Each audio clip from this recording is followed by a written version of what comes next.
Have you ever thought about my death and what you would do if I died today? Hey. you have no idea.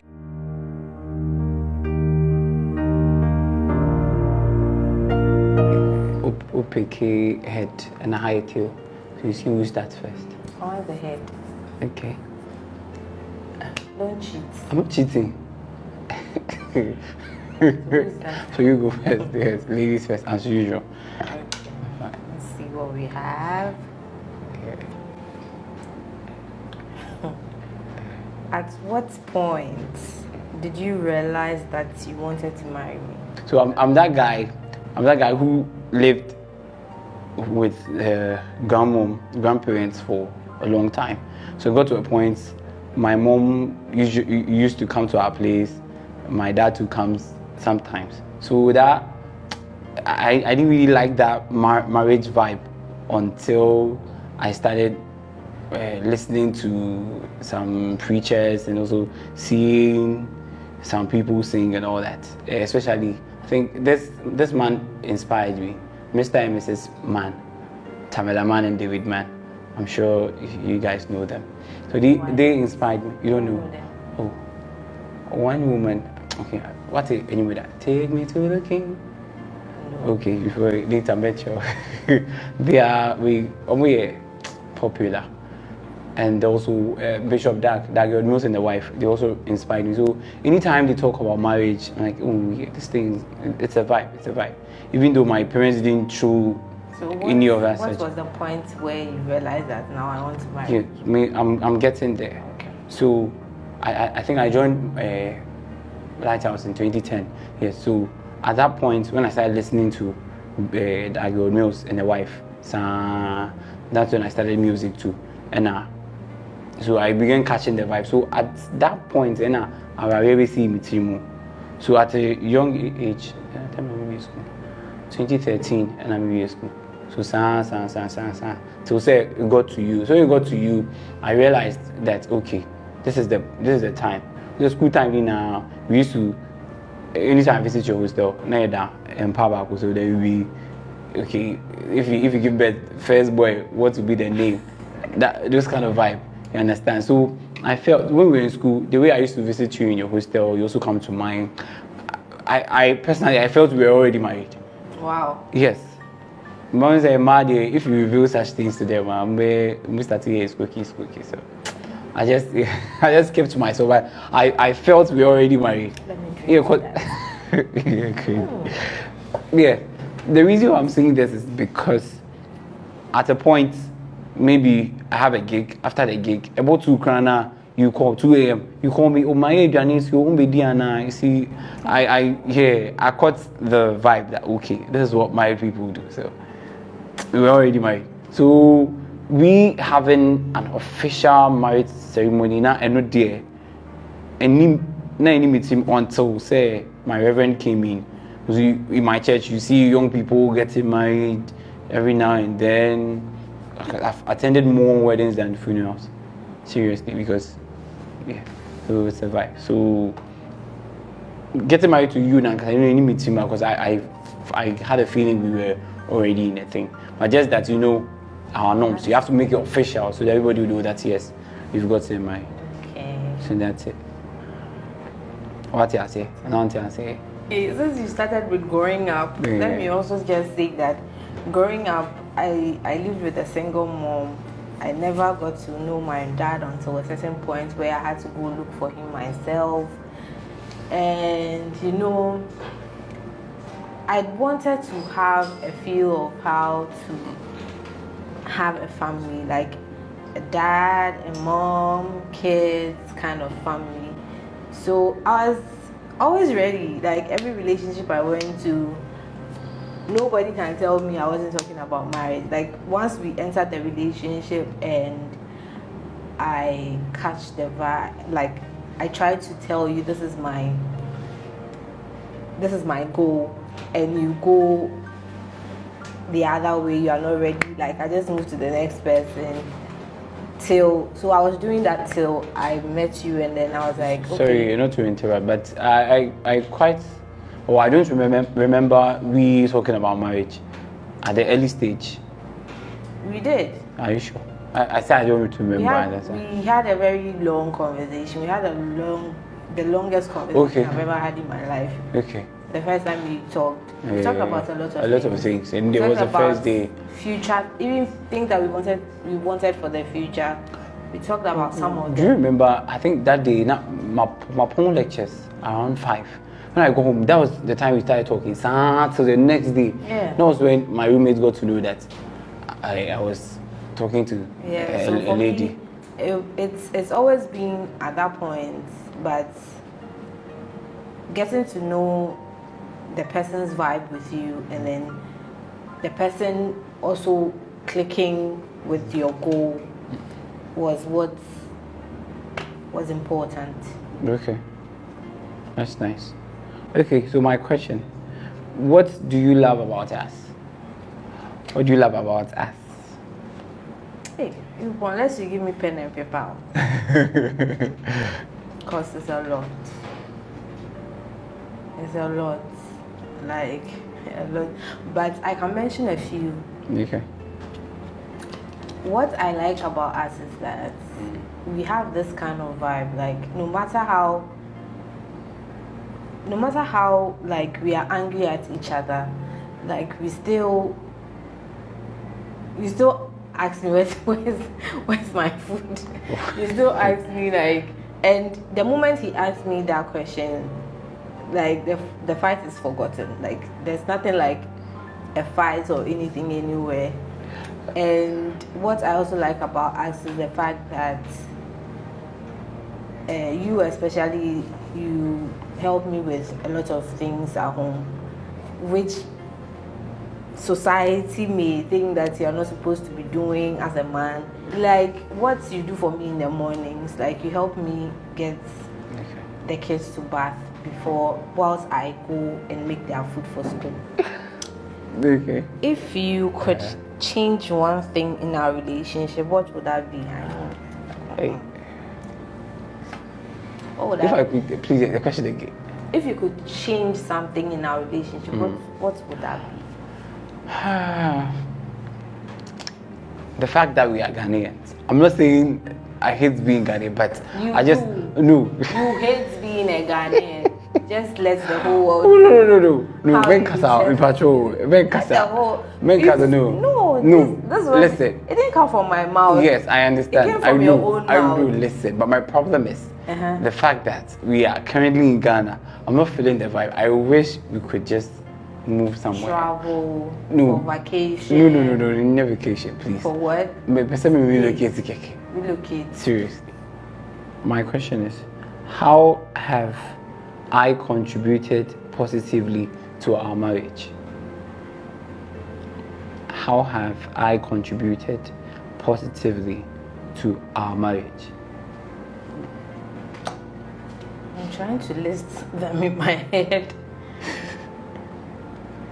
Positively in our marriage. So we've been married for like almost 4 years. Yeah. And as I said earlier,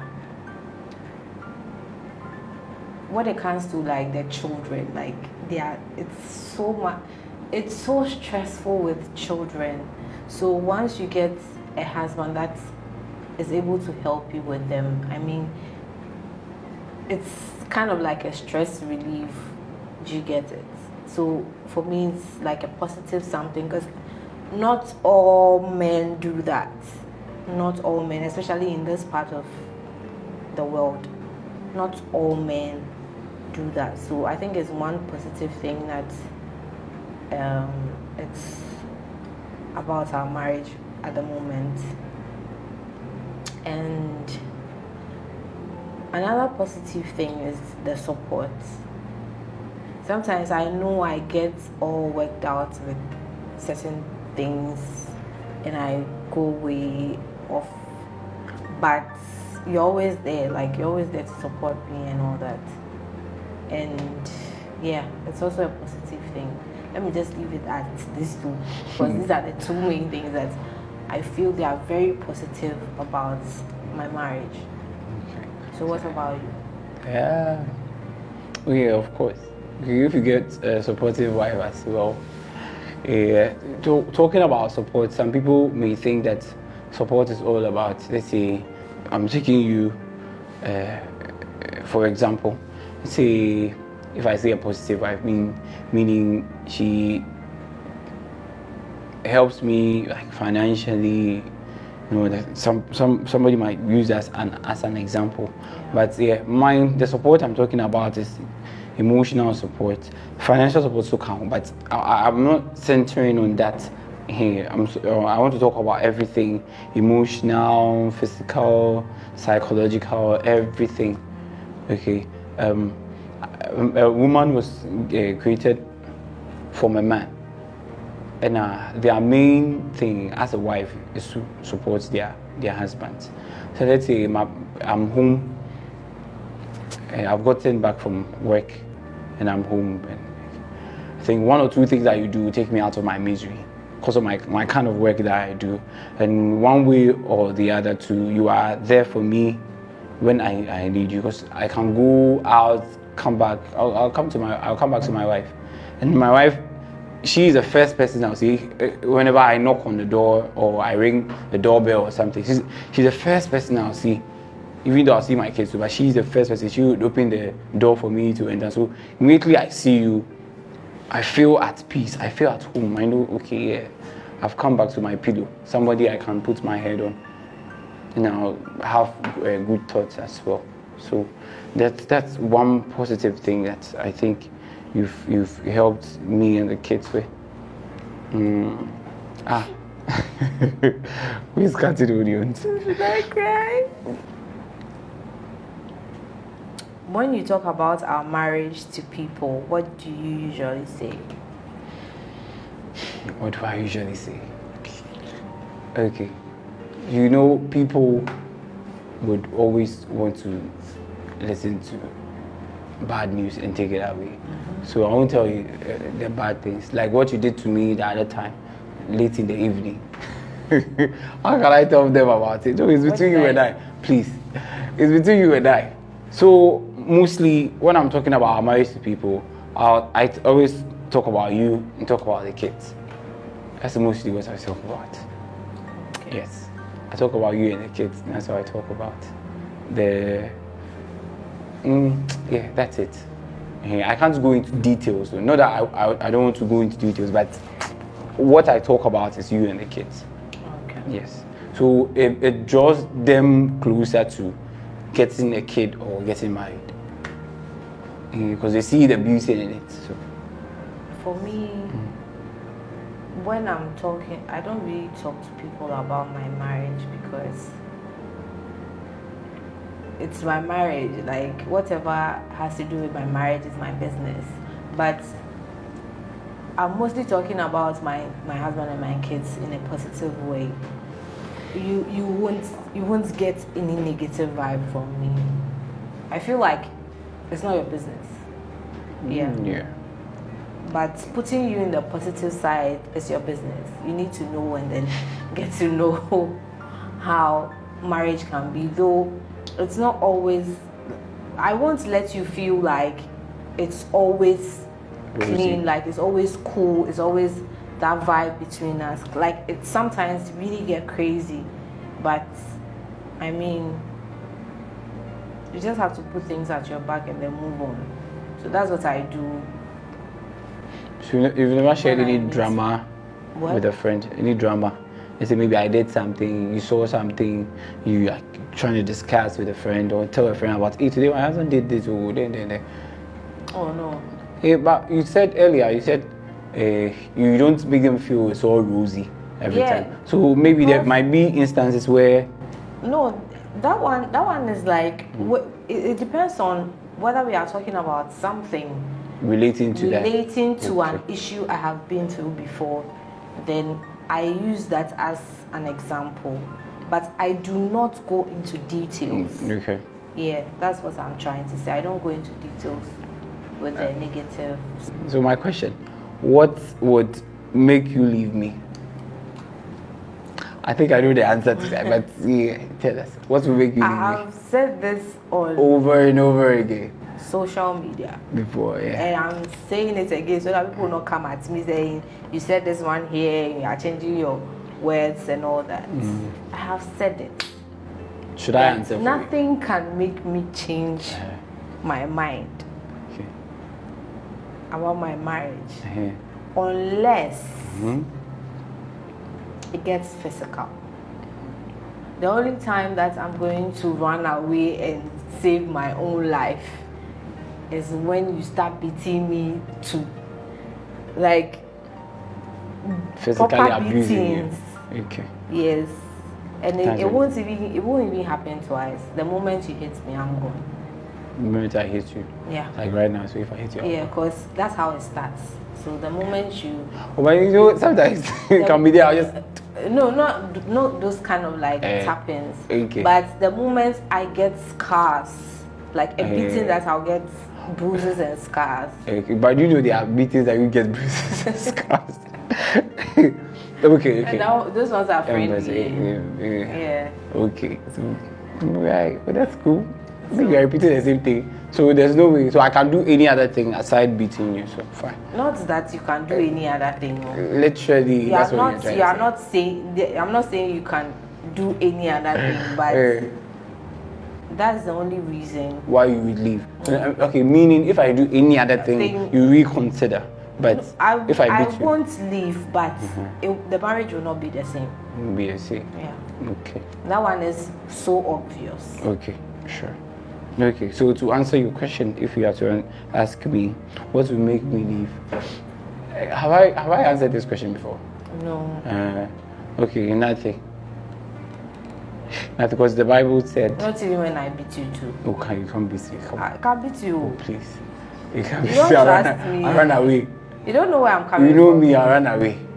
I run away. You want to push me, but I won't mind you. I run away. I'd rather leave home than to have you argue with me or get physical with me to the extent that I might be forced to do something to you. No. I run away. Serious. Yeah. So yeah, to answer your question, nothing will make me, as I said earlier, the Bible said, even if your wife cheats on you, you decide whether to accept her or let her go. So when it gets there, we'll cross the river.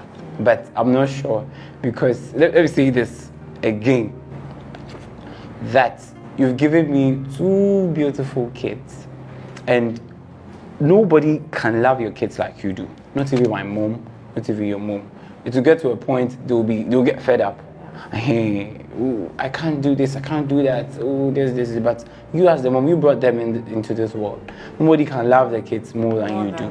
Exactly. And nobody can take care of them more than you do. They will try their best, but they may not make the sacrifices you do for them. So I wouldn't leave you, and obviously I'm still young. I might be forced to I don't want to use some words.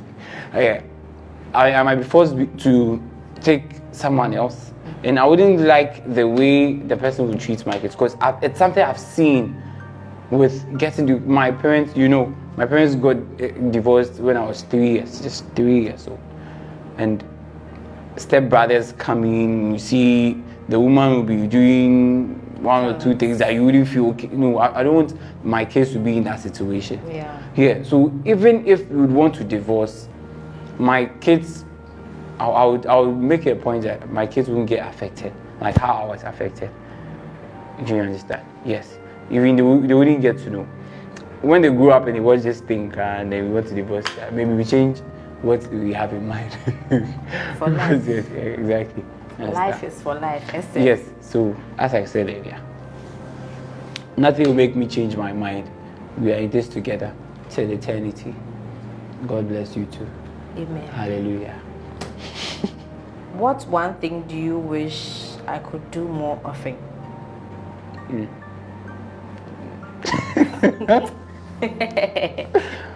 I don't like that. Okay, so I wish. Say your mind. Don't allow me to do the work more often. You have to do some. Which work? Tell the whole world which work you are talking about. Okay. So Feel free. what I'm trying to say is that you don't like sweeping the room. You always want me to sweep because I like sweeping. So please. And I don't. Yes. And so I like doing the laundry and you don't. So it's okay. It's not laundry, dear. Laundry is something you love doing. It's like a hobby. It's something you love doing. Yes, but so, don't allow me to do it often. When was the last time you swept? This morning. I did. Yes. I'm not home. Yes, basically that's it. So if I'm not around, that's when you do it. So when I'm at home, I always do it. Yes. But in the long run, please try to do it often. So that's the only thing. Yes, you know what I'm talking about. No, say it. I know, I've already answered no, you. It's a sweeping thing. Everybody wants to know. It's a sweeping thing, so let's say. Say it. No, it's a sweeping thing. What do you say? You said something. Yes, so I'm also asking you. You said something. Yes. You said something. Yes. So Yes, say it. End it. It's a work. No. So first. You said you want me to do something more than. Yeah, sweeping. It's sweeping. Sweeping. So sometimes I also cook and you know. You also cook. Oh, of course. Hey. If they don't cook for me, I'm asking you the same question, so please answer me. What I want you to do more often, yes. Okay. There have been you. How many should I say? Oh, everything. I want you to always come back home, not in your elements. You know what I'm talking about? Yes. One. And that's what I want you to be doing more. As in, like, coming home with a smile. That is how come I have made that rule for you. That anytime you come home, you have to do this. Yes. You have to do it. Because if you don't do it, you are owing me money. It's a matter of money. So because I've put money on it, you've refused to miss it. I almost missed it the other time. Yeah, I wish I never looked at you that way. Because it looks like it reminded you of what you had to do. Right. But you still went back into your elements after. So yeah. I think that's what I want you to do more. And I feel like you should also be more concerned about like some things. Like there are certain things that I don't really need you to like do something extra. I just like when I'm in my one corner, it's like when I'm in a certain kind of way, you just move your eyes and then you just be watching your TV and it's like I feel like so are you not noticing that something is going on or what? Do you get it? Sometimes I just need you to show just concern, that's all. Okay. It's not anything just the concern alone would make things better. Yeah. I also wish sometimes you talk about it. Yeah. Oh no. I'm trying. You talk about it.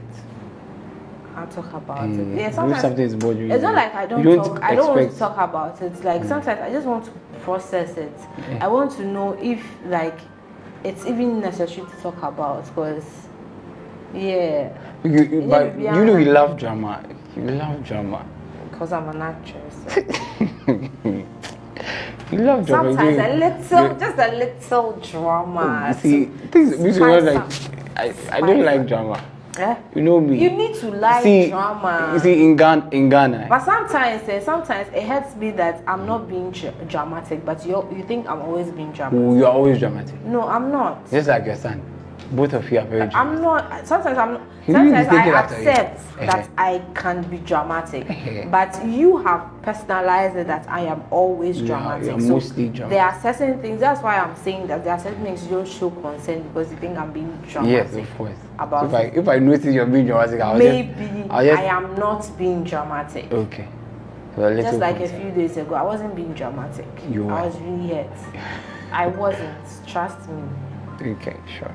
So I'm sorry about that. You're forgiven long time ago. We thank God. Okay, I think you've exhausted your questions. Yes, I was just saying my question. Okay, so your last question. My last question. We are done. This is gross. Have you ever thought about my death and what you do if I died today? Hey. you have no idea. Like when I see people dying, especially when I lost my little brother, I was like, anybody can go at any time. So right now, and in this situation that I am right now financially, like I think about that a lot, because I'm like, if it should happen now, like I'm finished, because I don't know how I'm going to be catering for these two kids. Like there are two. It's not like it's one, like you can manage or anything, but I don't even want to think about it. It's going to be a very terrible thing for me. Maybe I may die in a month or two after. Hey, don't say that. Well, because I may go mad on the streets or like get frustrated and also die. Easy. I'm not going to commit suicide though, but the whole situation may end up getting messed up. So, but I wish it doesn't happen that way. Amen. Yeah. Yeah, for your sake. Yeah, so in my situation, should you die? I think I already told you. It's something I keep telling you. Keep telling you that you're miserable. Exactly. Blah, blah, blah. Yeah, because I wouldn't have that time to go in for someone new. The new person is not coming to learn how to fix things for me, how to do this, do that. Because you already know. You already know what I like to eat, how I want my things done. Okay, so I think getting a new person will bring tension between my kids, the way I treat my kids, because she really like the way I treat my kids. You understand? So should you leave me today, I'll be exactly. I will be very miserable. I'll be very miserable. I have like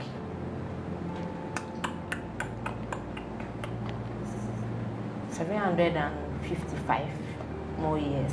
Hey. To my life. You're crazy. So you don't get a problem. Yeah. Yes. So I pray it never happens. I pray we both die together at an older age.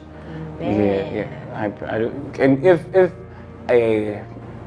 we should grow together till sometime, I'm just hoping that you don't leave me. I want to leave you before you do, so I can tell my grandkids about me when I was young. Yeah, of course. What's that? Oh no, maybe I'll be 90 before I die. You don't know, or 110. Okay, then I've reduced the 700. It's too much. To like 85. So by the time you'll be 90 years, no, I'm going to cry. No, I don't want you to be. Please nobody wants to suffer. I don't want to sit down and cry for you. Oh, no, by then you just celebrate my life. A celebration. 90 years. No, it's not. The person is dead. Whether the person is old or the person has departed from you. So the feeling is always the same. Yeah, I'm praying that at the age of 90, when we are 90, let's say I'm 90 and 85, or 85, I'm 80 or whatever. So like maybe it is. We all, when we go to bed in the evening, we will wake up. We are going. Then, I think that would be better. Yes. That one would be better. If God makes it happen. Till eternity. Understand? Even after life, I'll still choose you. Okay, even though we can be stubborn at times. Actually.